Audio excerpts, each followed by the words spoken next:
Pese a la crisis económica y política, la población prefiere la democracia. Participa unánimemente de las elecciones. Escribí un libro que seguramente ya conocen, que es lo hemos puesto de título Memorias de un soldado desconocido.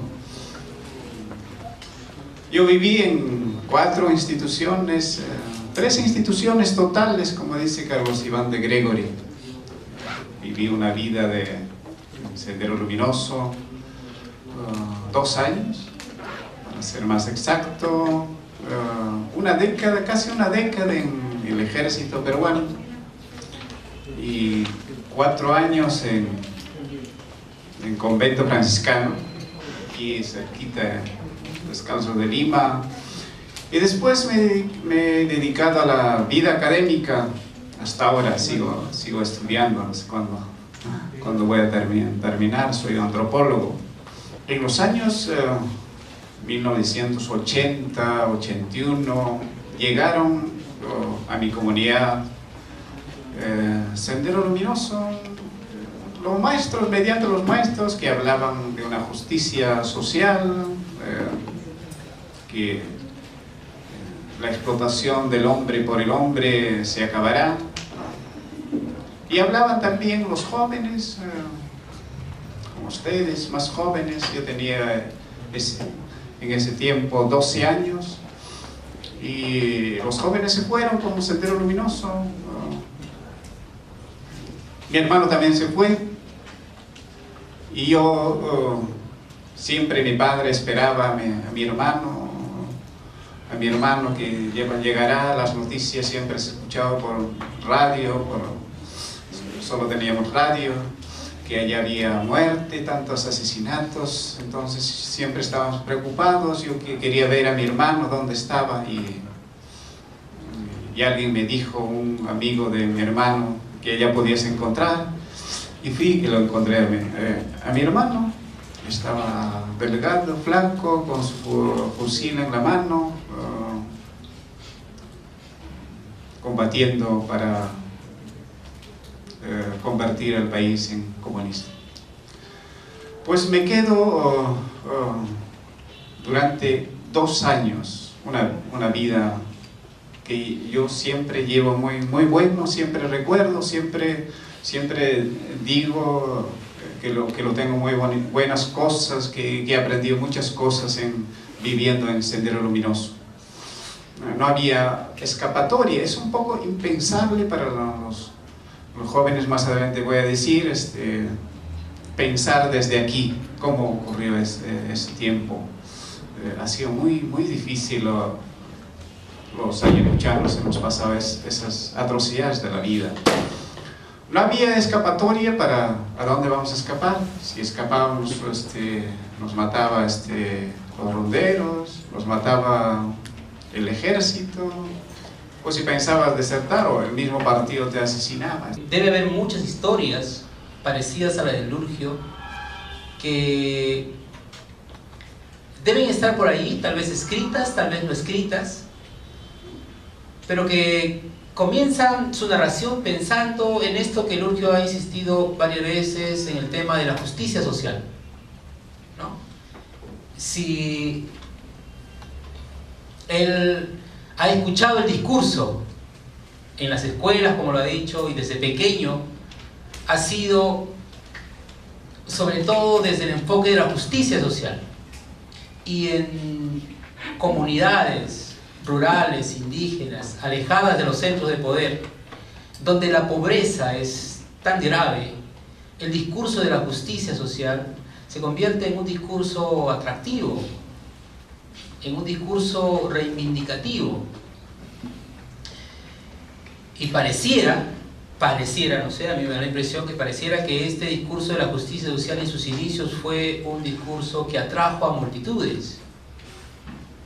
Tanto así que hay quienes se enrolaron de manera voluntaria, como es el caso de Lurgio, pero otros también con convicción.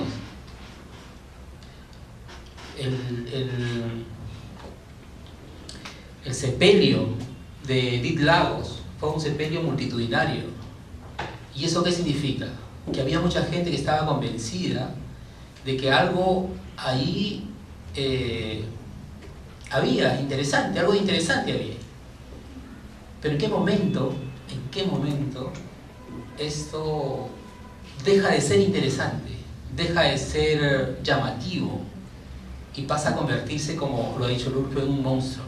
¿En qué momento y por qué razones? A mí me parece que eso es un tema todavía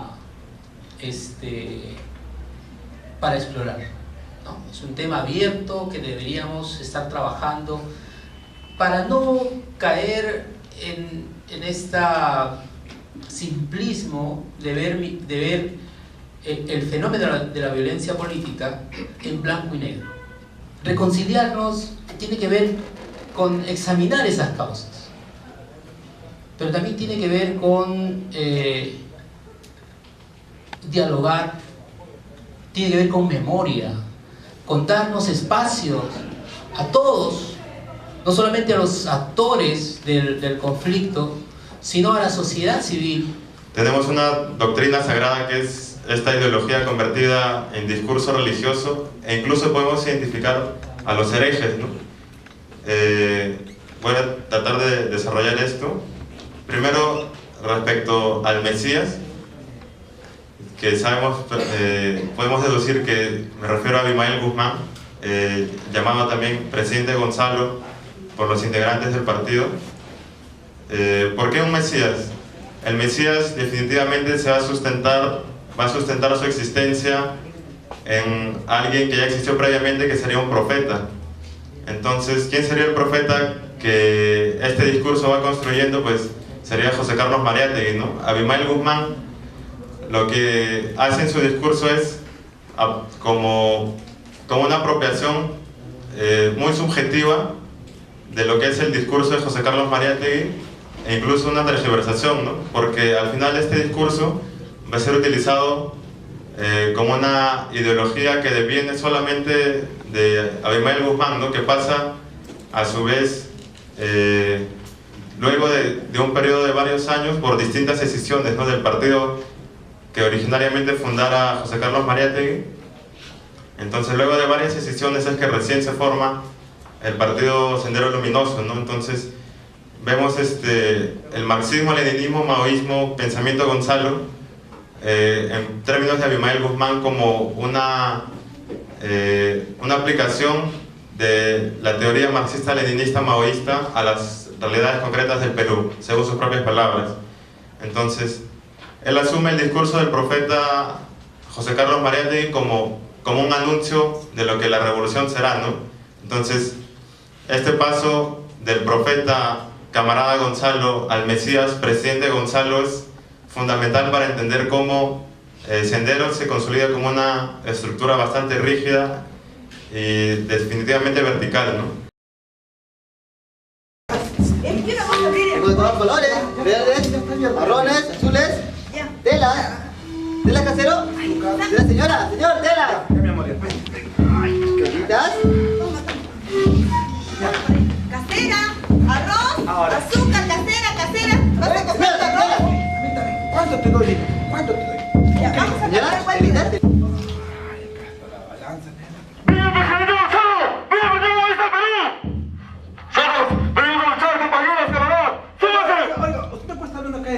Oye, ¿qué quieres tú? Retírese. Juan, déjalo. ¡Estás muerto! ¡Gonzalo me ha metido! ¡Estás muerto! No te metas con él, por ¿Qué pasa, favor. vecino? ¿Qué pasó? Tranquilo. ¿Cómo va a venir acá a hablar? Tranquilo, vecino, tranquilo. Abajo usted, señor, ¿qué pasa? ¿Qué te pasa? ¿Por qué te peleas así? Pero no puede abrir acá, no puede. ¿Telas? Casera, arroz, azúcar, casera. No pasa nada, señorita, venga por acá. Sí, ¿Telas, le voy a telas? hacer- ¿Casero, telas, telas? Oye, mujer, anda, ven. Señor, tela. Pues. Pero no te metas en problemas, yo no te voy a dejar acá. Tengo por metros, telas. Vaya, pues. ¿No? Casera, arroz, azúcar, casera. Caserita, venga, su arroz, casera.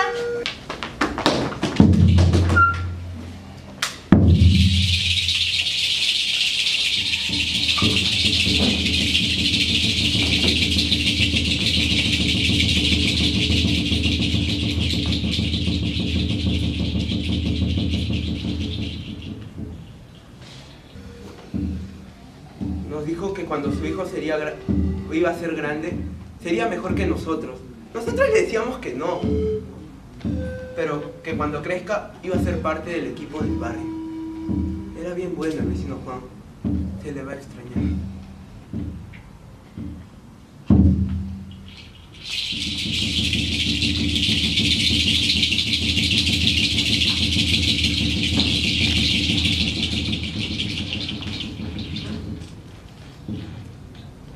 Juan, ¿has visto a Juan? Vecino, ¿tú lo has visto a Juan?